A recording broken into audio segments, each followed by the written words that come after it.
The 7 signs your liver is dying and very sick. There's something very wild about the liver. You can literally go for years, decades, without any symptoms at all, and actually have a pretty serious liver problem. So unless you know some of the subtle signs that are related to the liver, you could be in trouble with your liver. And unfortunately, when you go to the doctor, they kind of wait until you have some of these bigger symptoms before they do anything or even make you aware of it. But today I'm going to reveal the 7 subtle signs that your liver is dysfunctional and not doing well. The real cause of liver problems is not eating too much fat. It's not drinking too much alcohol, and it's definitely not toxins, okay? And I used to believe that. I used to be the king of detoxing. I did every single detox underneath the sun. It never did anything for my liver. It actually made me sicker. I would end up in bed for 2 weeks with some infection. The liver is the hardest working organ of the entire body. It works 24/7. It's the only major internal organ that can completely, 100% regenerate, even if 70% of that liver is destroyed or removed. All right, let's get into these signs right now. Number 1, waking up between 2 and 3 a.m. I was teaching people for years that this was an adrenal problem. And I thought this was related to cortisol. And every time I would recommend to treat cortisol or the adrenals, rarely would people really see results, including myself. I thought I had an adrenal problem. I kept treating it. And it took many, many years to really even see any change. And that is because the real problem is not the adrenal. It's the liver. Remember I told you that the liver releases the stored glucose all night long to feed the brain so everything is happy and you can sleep? Well, guess what? If the liver is dysfunctional, you are going to have excessive blood sugar swings, okay? And since the liver makes a lot of sugar, it's going to go up. Eventually, it's going to come down, okay? When that blood sugar comes down too steeply, your brain is going to freak out because your brain doesn't store fuel. It depends almost 100% on the liver for its fuel. And the brain is going to go emergency. So it has a button it can press, and that is called adrenaline, okay? Adrenaline is a quick mobilizer of glucose from the liver. And so it's going to mobilize the glucose so the brain can have energy.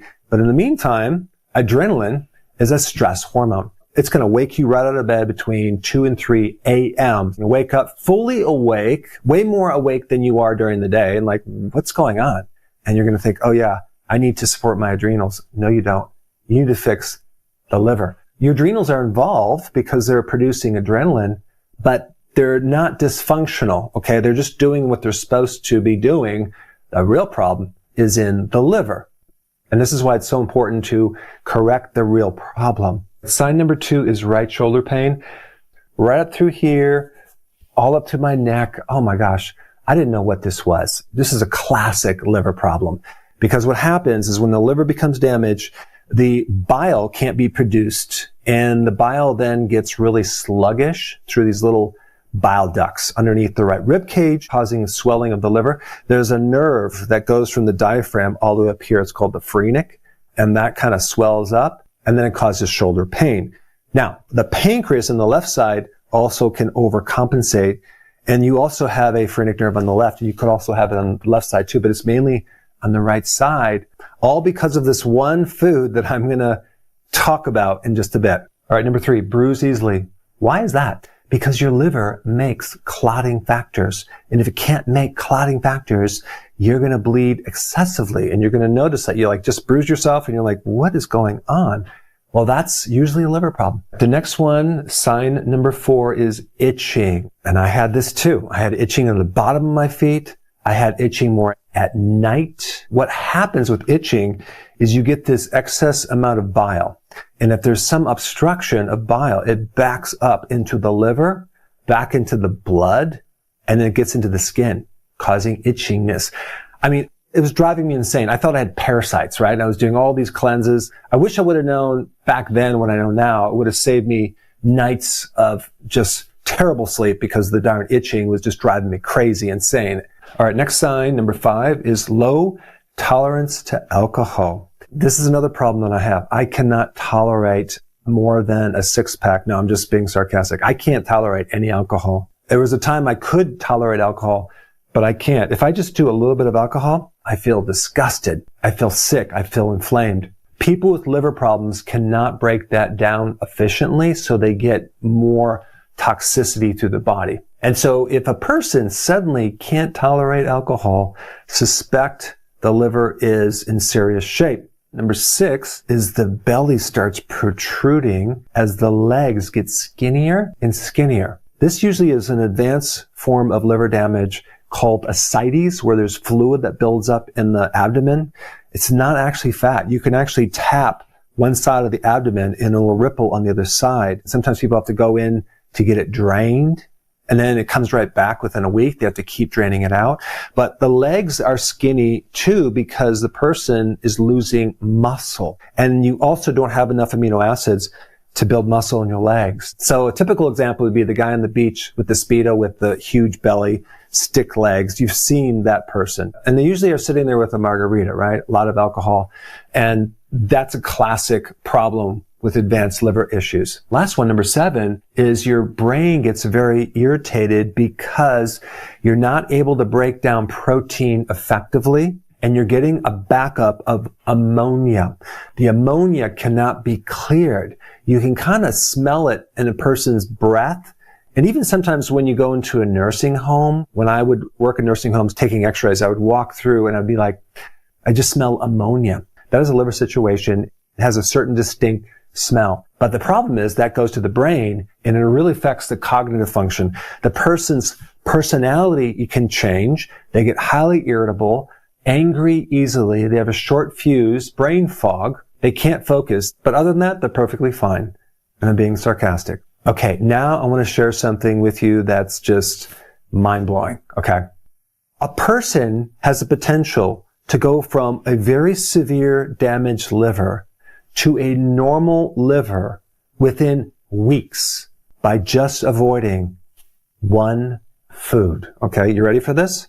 It's sugar, but it's a hidden sugar, okay? It is called industrial starch. Now, what is industrial starch?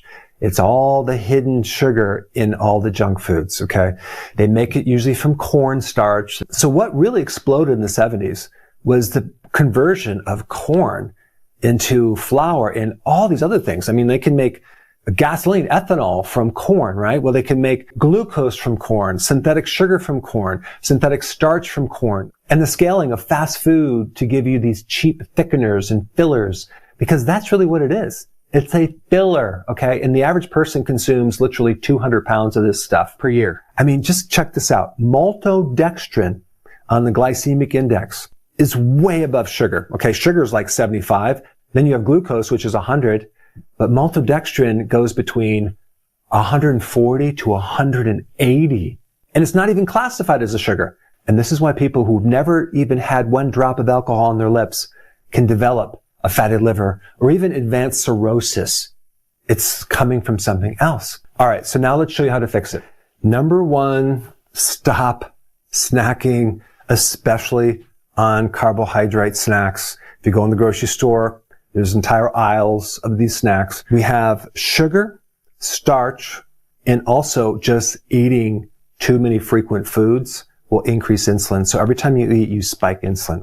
Number 2, we need to stop eating sugar, starch, and stop consuming seed oils too. Seed oils also can cause an insulin problem as well because it affects the receptors in the liver, and that can cause insulin resistance, which then causes your body to make more insulin. And so as we do this, we start lowering insulin. What do we replace it with? High quality protein, animal protein, meat, fish, eggs, cheese.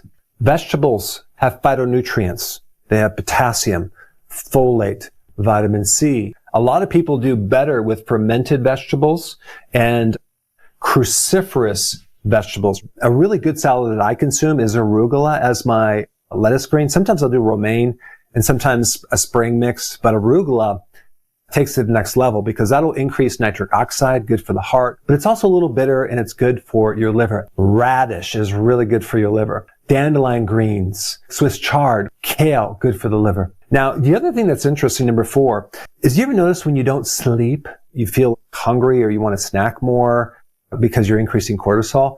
They've actually correlated a lack of sleep with more damage to the liver. So it's really important as you start to do this to take advantage of more sleep. The reason I put number 5, organic, is because if you have conventional foods, there's a lot of pesticides, insecticides, herbicides, fungicides. So it would be good if you can go organic as much as possible.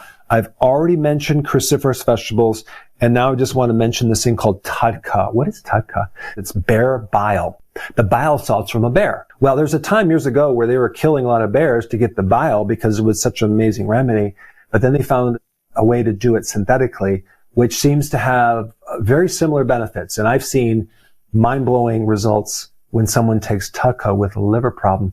It makes the liver feel a lot better. It reduces inflammation. It'll help this right shoulder pain. All right. Now you have a plan. You know what to do. But before you click away, I want you to do this right now. I put my exact personal daily routine into a 1-page download.